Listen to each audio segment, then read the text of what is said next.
And you should feel beautiful in your hijab, but you should not feel sexy. And that's a different concept. That's a different concept altogether. And that's ugly, and that's seductive, and that's harmful. Seduction as a concept is something where the person who is seeking to do it is seeking to control someone else's behavior. It's not goodwill. Goodwill comes from a desire to give and let people be good and to be in a good state, and it's consideration. It's wanting them to be safe. It's wanting them to be protected. That's goodwill.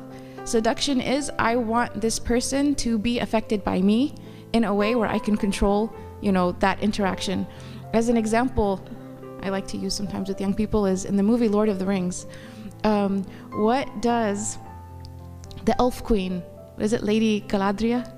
What does the elf queen say when they put the ring of power, when Frodo puts the ring of power in her hand? What does she say?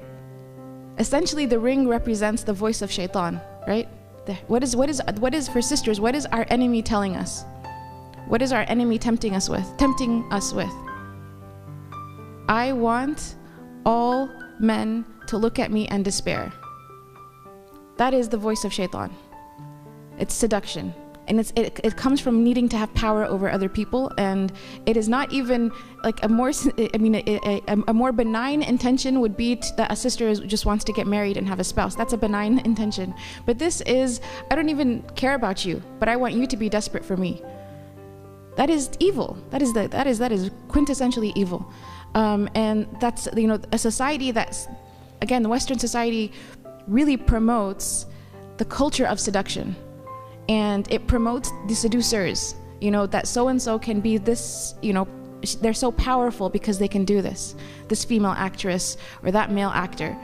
And we are the opposite. We have a completely different paradigm. And the Prophet Muhammad ﷺ, he said that every religion has a distinct characteristic, and the distinct characteristic of Islam is haya. So again, haya coming from goodwill, from actually not wanting to harm creation, from wanting that creation to be at peace with its brother and its sister. And that doesn't mean that if a person, again, because everything has to be, this is like a very thick topic, if someone is not intending to be seductive and someone else is attracted to them, that's not your fault. And in Islam, being beautiful is not a wrong intention. So, Inna Allah Jameel wa yuhibbul Jamal, that Allah is beautiful and He loves beauty. Beauty is a very important spiritual concept in Islam. And a man or a woman can and should feel like before they leave the house, they should look presentable, they should have a beautiful appearance.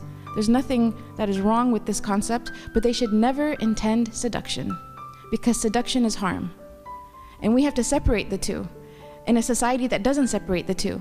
And we have to separate the two even in Eastern cultures that don't separate the two. All right?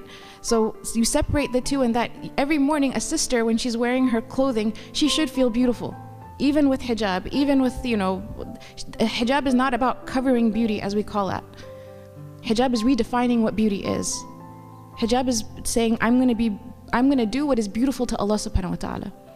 And so you adorn yourself with clothing that is beautiful.